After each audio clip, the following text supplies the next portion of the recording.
Voici la jeune Elizabeth Templeton, photographiée devant un site connu sous le nom du golfe de Solway, dans le comté du Cumberland. Elle a 6 ans et pose seule. Mais regardez ce cliché-là de plus près.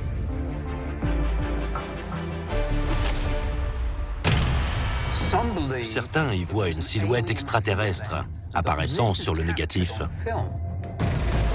Dans cet épisode, vous allez voir ce qui pourrait être la première photographie d'un extraterrestre. Découvrez une incroyable histoire qui serait le point de départ de rencontres extraterrestres à travers le monde. Rencontrez les vrais Men in Black. Ces gens n'ont peut-être même pas été des humains. Et pénétrez au cœur d'une guerre interplanétaire pour l'arme la plus puissante de notre planète. Vous n'avez jamais rien entendu de pareil. Alien Files. Découvrez le mystère de l'homme de l'espace du Cumberland.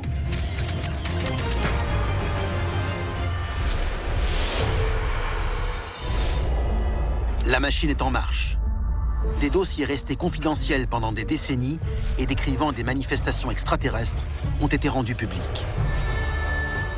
Nous allons révéler le contenu de ces documents et découvrir ce que le gouvernement américain voulait cacher. C'est à suivre dans Alien Files, l'émission qui perce à jour les plus grands secrets de la planète Terre.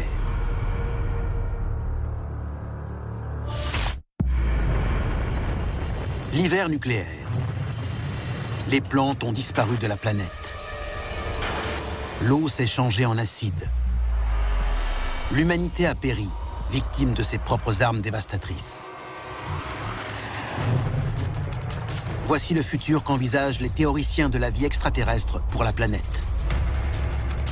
Un destin qui aurait pu se décider il y a des décennies par un être mystérieux à un endroit totalement improbable. La ville de Carlisle, au Royaume-Uni. Cette communauté calme et ouvrière se trouve non loin de la frontière entre l'Angleterre et l'Écosse. Nous sommes en mai 1964 et 4 jeunes garçons de Liverpool, à une centaine de kilomètres de là, sont en train de conquérir le monde. Un samedi après-midi, un pompier local, Jim Templeton, emmène sa femme et sa fille Elizabeth en promenade dans un parc non loin d'une crique appelée le golfe de Solway. En randonnée, il s'arrête dans une clairière pour prendre quelques photos.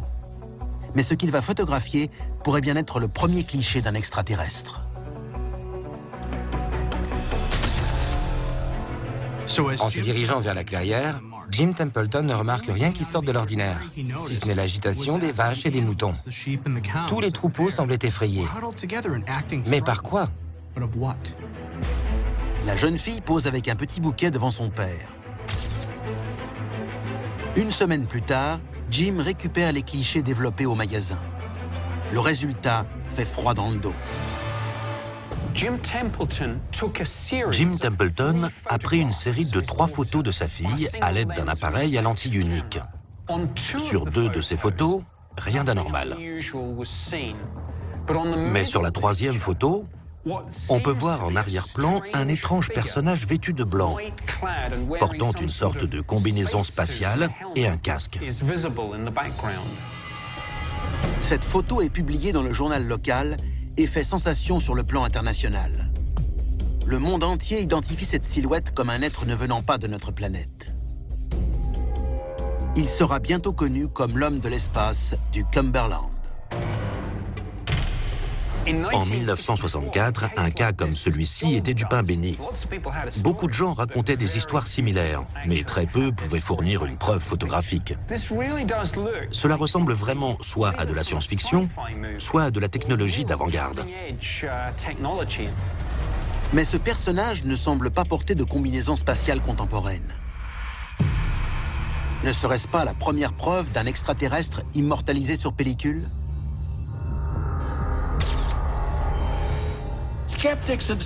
Les sceptiques ont dit que cette créature était en fait un apiculteur, avec son masque grillagé et toutes ses protections. Si Jim Templeton a effectivement pris ces photos en rafale, comment l'apiculteur pourrait-il apparaître sur le 2e cliché, mais pas sur le premier ni sur le dernier? Ça n'a aucun sens. Aujourd'hui, nous avons l'habitude de facilement retoucher une photo à l'aide d'outils informatiques. En 1964, c'est une autre histoire. On a posé la question aux dirigeants du laboratoire photo qui avait fabriqué la pellicule. Est-ce un artifice ? Après analyse, ils déclarèrent n'avoir trouvé aucune preuve de trucage sur cette photographie. En fait, cette image est tellement étrange, tellement incroyable, que le laboratoire offre des pellicules à vie à quiconque pourrait démystifier ou expliquer cette photographie. La récompense n'a jamais été réclamée. Mais si ce personnage était en fait un extraterrestre, que faisait-il au milieu de cette clairière ce jour-là? Et quelles conséquences cela peut-il avoir pour notre planète? La réponse pourrait nous révéler la véritable identité de l'homme de l'espace du Cumberland. Et tout cela commence avec la visite des Men in Black. En 1964, l'Anglais Jim Templeton photographie une silhouette que le monde entier va appeler l'homme de l'espace du Cumberland. Cela va déclencher une tempête médiatique quant à la présence hypothétique d'extraterrestres sur Terre. Et le prochain indice sur l'identité de l'homme de l'espace du Cumberland prendra la forme d'une inquiétante visite, celle des deux personnages les plus effrayants de l'histoire des ovnis. Dossier déclassifié, les Men in Black. Peu de temps après cet incident, Jim Templeton a reçu la visite de deux hommes. Ils se sont présentés comme agents du gouvernement et l'ont questionné sur ce qui s'était passé. Ces deux individus portaient des costumes noirs très élégants. Mais surtout, ils s'appelaient entre eux par des numéros. Tout cela lui a paru très étrange. Plus tard, Jim Templeton se rappellera d'eux comme des êtres étranges et sinistres. Les deux hommes lui demandent de les conduire sur le site où la photographie a été prise. Ils se sont rendus à la clairière pour qu'ils puissent leur montrer où le cliché avait été pris. Comme si les deux hommes voulaient enquêter sur ce qui s'était passé. Mais quand Templeton leur a demandé leur carte officielle, on lui a répondu « Nous travaillons pour le gouvernement de Sa Majesté ». Alors qu'ils se trouvent sur le site, les agents demandent à Templeton où il se tenait exactement et où était précisément assise sa fille pour la photo. Ils lui posent alors une étonnante et troublante question. Ils veulent savoir où Jim a aperçu le second homme de l'espace. Mais Templeton n'en a jamais vu un deuxième. Lorsque Jim insiste en leur disant qu'il n'y en avait qu'un, le comportement des agents devient étrange et agressif. Pourquoi ces questions à propos d'un deuxième spationaute? Savait-il quelque chose que Templeton ignorait? Les soupçons de Jim deviennent de plus en plus présents. Plusieurs choses le dérangent. Le fait qu'ils lui ont parlé d'un deuxième spationaute qu'ils n'avaient jamais mentionné, qu'ils ne lui ont pas montré de carte officielle et qu'ils ont voulu l'intimider en le poussant à garder toute cette histoire pour lui. Templeton a refusé de leur dire quoi que ce soit de plus. Jim ne voulant plus coopérer, les deux hommes quittèrent purement et simplement les lieux. Le ministère de la Défense britannique dément toute implication dans cette affaire. Mais les confrontations avec ces étranges personnages ne se limitent pas au Royaume-Uni. L'interrogatoire de Jim Templeton est étrangement similaire aux personnages qui rendent publiques leurs rencontres avec des entités extraterrestres. Dans le passé, de nombreux témoignages d'ovnis ont été suivis de la visite de ces étranges créatures, vêtues de noir, interrogeant et exhortant les témoins à ne parler à personne de ces affaires. Ces inquiétants personnages ont été appelés les Men in Black. Ces étranges enquêteurs qui ont interrogé Templeton seraient-ils les vrais Men in Black?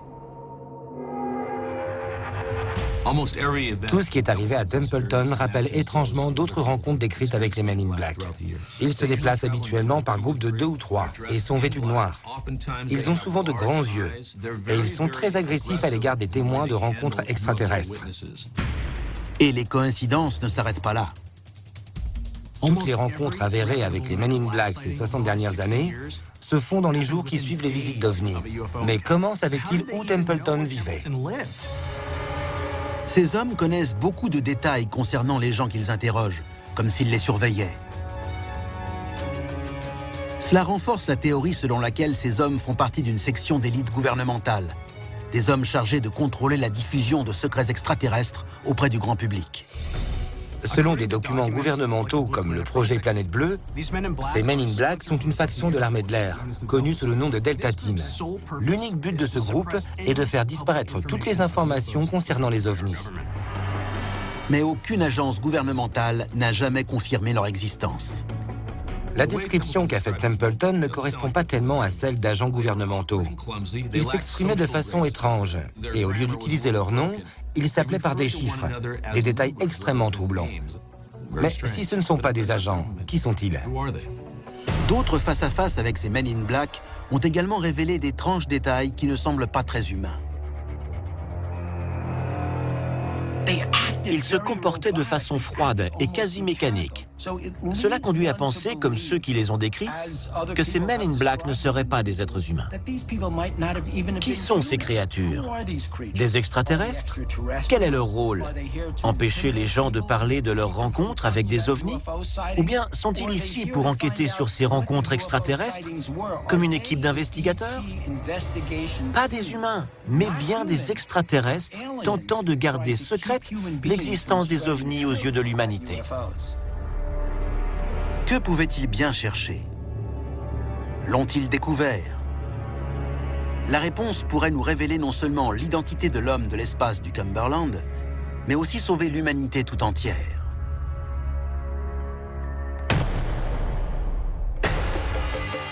Qui peut bien être ce mystérieux personnage connu comme l'homme de l'espace du Cumberland? Était-il vraiment seul? Un début de réponse nous est révélé de l'autre côté de la planète, à Woomera, en Australie. Les essais du premier missile balistique anglais, le Blue Streak, ont été effectués à Woomera. Le missile Blue Streak a été conçu par l'Angleterre comme une arme de dissuasion nucléaire durant la guerre froide. Le programme développant le missile Blue Streak était sans aucun doute d'une importance capitale pour le gouvernement britannique.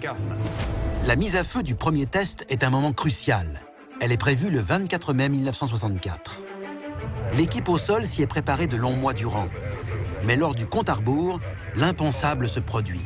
Le lancement est stoppé. La raison invoquée est la suivante. 2 personnes inconnues sont apparues sur la plateforme de lancement. Une prétendue vidéo montrait, entre guillemets, 2 spationautes en combinaison blanche se déplaçant autour de la plateforme de lancement du missile britannique. Maintenant, ce qui est très troublant, c'est que ces 2 individus ressemblaient étrangement à l'homme de l'espace de Cumberland.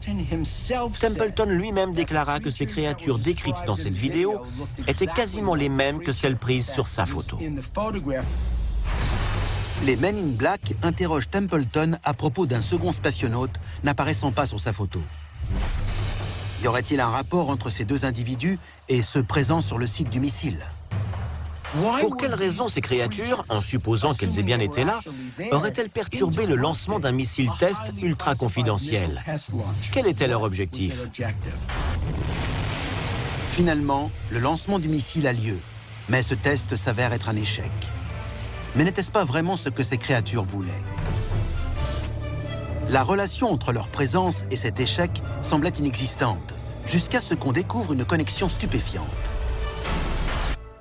Le missile Blue Streak, testé à Woomera en Australie, a été assemblé à Spedidam en Angleterre, une base de la Royal Air Force située à moins de 50 km du golfe de Solway.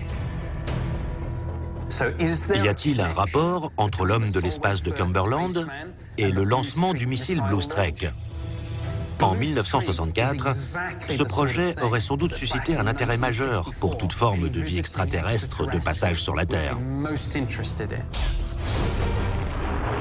Pendant des dizaines d'années, on a vu des incidents impliquant des armes balistiques humaines et des apparitions d'ovnis ou d'entités extraterrestres.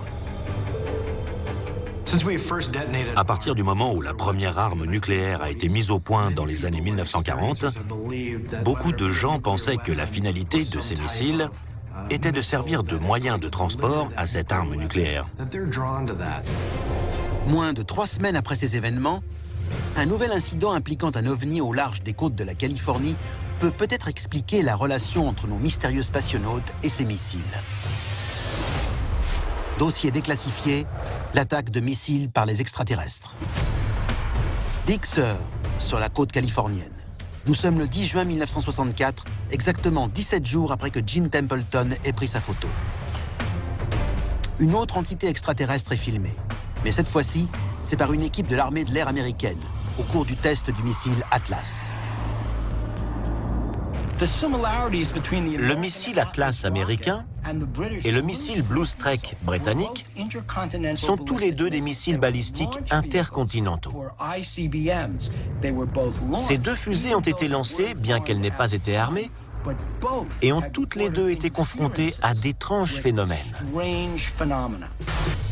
À la tête de l'escadron, le lieutenant-colonel Robert Jacobs. Selon lui, le test du missile échoue dans sa phase finale. Il fait donc développer le film du test pour le visionner. Mais dès lors que le film est prêt, il est convoqué auprès de son officier supérieur pour faire son rapport. Et le voilà confronté à deux hommes étranges, habillés en noir, le questionnant sur ce qu'il aurait vu lors de ce test. Évidemment, tout ce que Jacobs avait vu était le décollage du missile et sa course au-dessus de l'horizon. Ils lui montrèrent alors le film. Soudain, cette chose tire sur le haut du missile, près de la tête nucléaire, fait le tour, tire encore, et finalement détache la tête du reste du missile. Selon les dires de Jacobs, les deux hommes en costume sombre ainsi que la vidéo ont disparu sans jamais laisser de traces. Ces hommes étaient-ils les mêmes Men in Black qui interrogent Jim Templeton seulement quelques jours avant? Leur but était-il de dissimuler les preuves d'OVNI s'attaquant à nos armes nucléaires potentielles? En résumé, cela voudrait dire qu'une espèce extraterrestre surveille notre planète et qu'elle s'inquiète de notre maîtrise de l'arme nucléaire.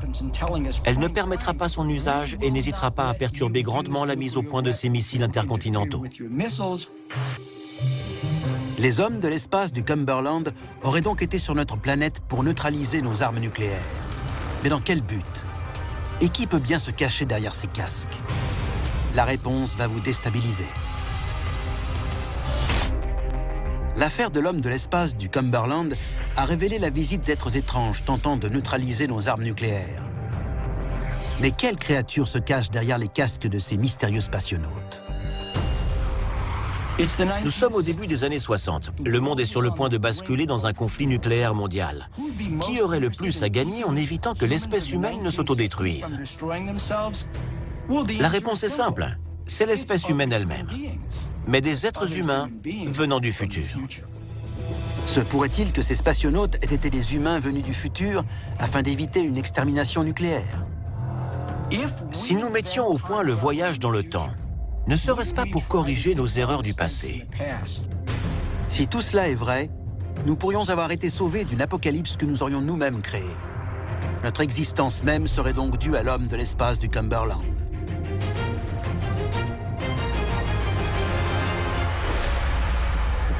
C'était Alien Files, l'émission qui perce à jour les plus grands secrets de la planète Terre.